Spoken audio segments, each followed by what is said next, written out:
After 7 games, the Seattle Seahawks find themselves in first place of the NFC West yet again.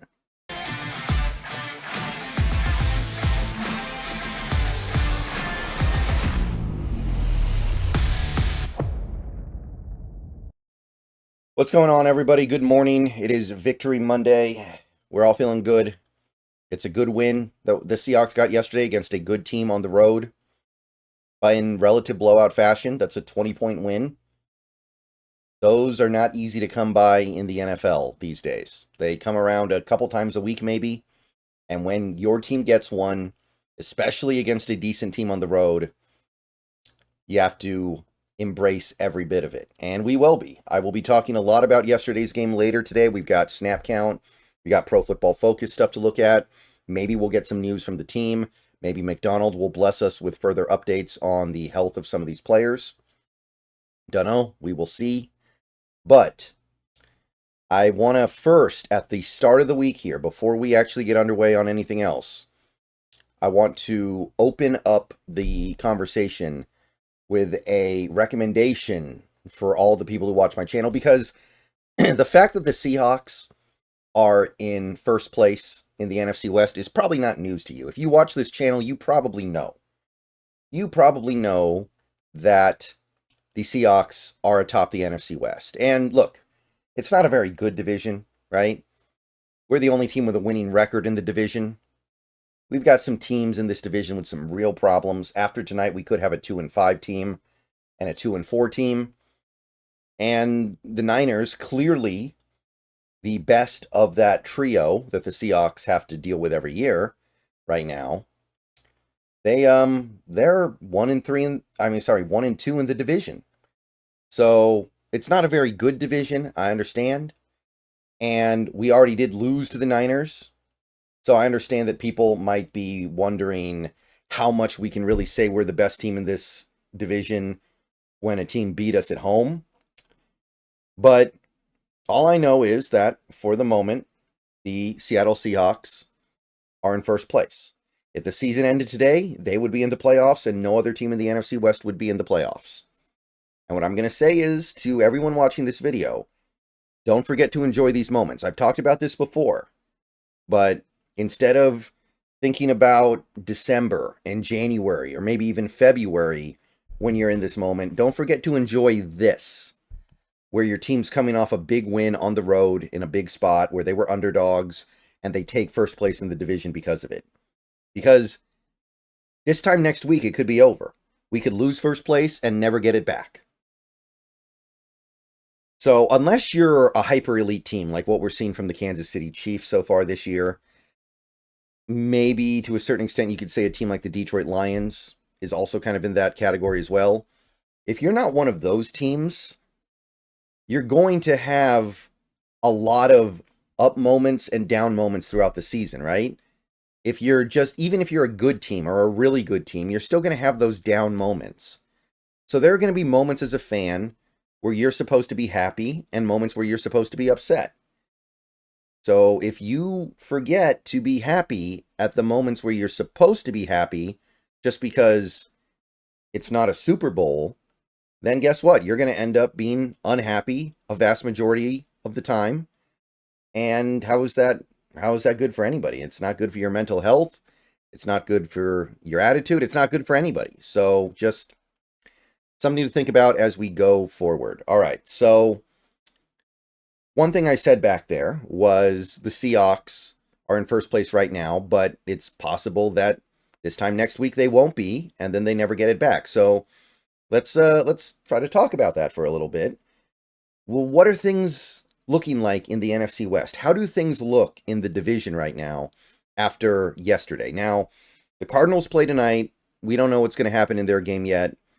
They're probably modest underdogs. They're likely to lose, I guess, but we'll see what happens. Obviously, if they lose, they go down into the basement. And at that point, at 2-5, that's probably a done deal. They're not talented enough to make a run to come back from a 2-5 record. So one big thing happened yesterday in the division, I think, because the Rams won, which I guess pumps a little bit of a little bit of adrenaline into their season. They're now sitting there at 2-4. Their schedule is not awful, although there are some brutal games coming up, and they should be getting some players back soon. Like Cooper Kupp could come back this week. Puka could come back down the line. Some of these offensive linemen start coming back. Like, it's within the realm of possibility, but they didn't exactly look good against the Raiders, right? That was a pretty close game against a Raiders team that is kind of throwing in the towel on the season. The most interesting occurrence happened in San Fran, or Santa Clara, where the San Francisco 49ers dropped a game that they really should not have dropped. And I know they've got injuries, but you're not going to catch the Chiefs at a weaker moment than the moment that they are in right now, where they have a bunch of injuries. Mahomes is not playing well, and you can't beat them. So, for me personally, I was actually very surprised they lost that game. I expected the Niners to find a way to win yesterday. And I understand they have their own issues right now, but that was a golden opportunity to knock off Kansas City at home. And not only did they not do it, they were down, 16 points in garbage time. So that 10-point spread doesn't even really do it justice. So not only did they lose the game, they lost a key player, because while the Seattle Seahawks were getting news from the Seahawks coaches that they had an injury to their star receiver, DK Metcalf, but it's believed that the injury is not serious. And by the way, if you were wondering about that, DK Metcalf's injury is not believed to be serious at this moment. We'll see what happens later. You've got this going on with the Niners' star receiver, Brandon Aiyuk.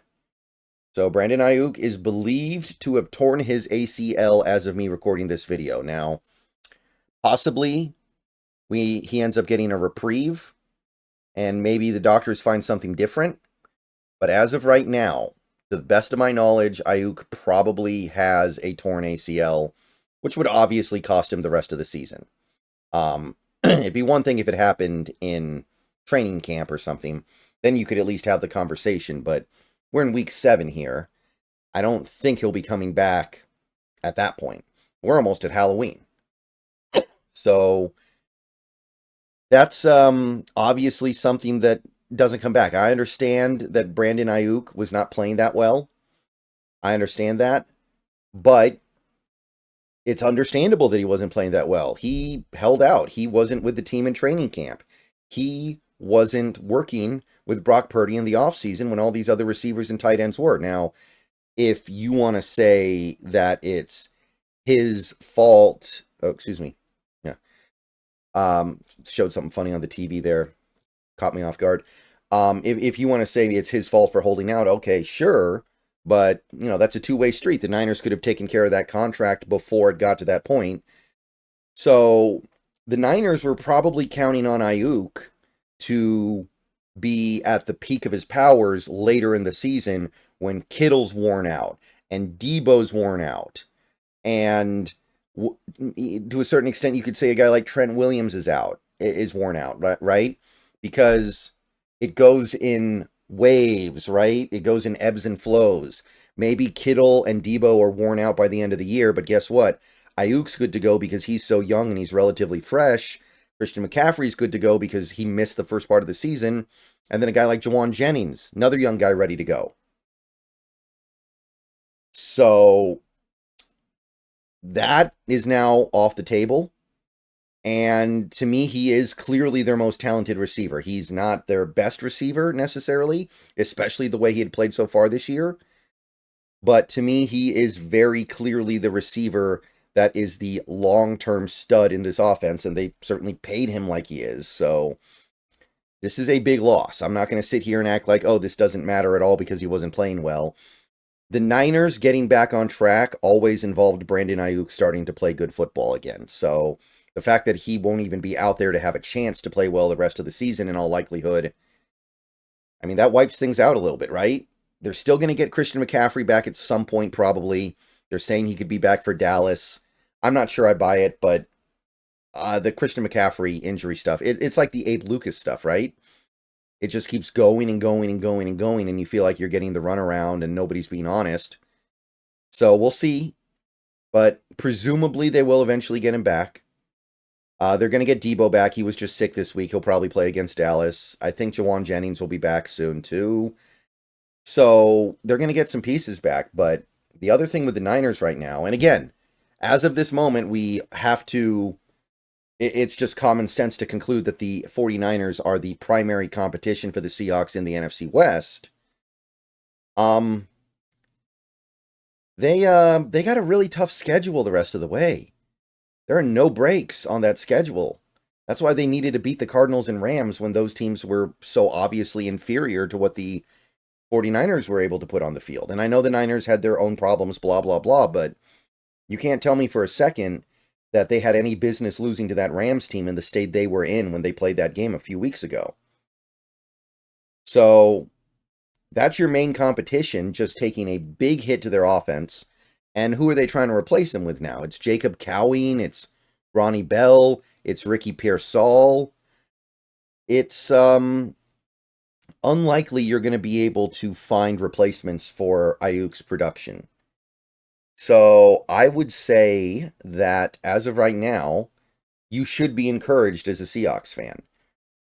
Hopefully later tonight, the Cardinals will be pushed down to 2-5 and at that point basically left for dead. And then you can kind of see how it doesn't seem like the division is going to become more competitive as the year goes on, right? Like, I'm not seeing any of these teams, like, are the Rams suddenly going to go on some 10-game win streak? Are the Niners going to do that? Doesn't seem like it. The Rams are kind of interesting because they're going to get some of these key players back, and they're kind of holding it together in the meantime, but the Niners losing Aiyuk, that could be the death knell. All right, I'll see you guys later. Go Hawks. Let me know what you think.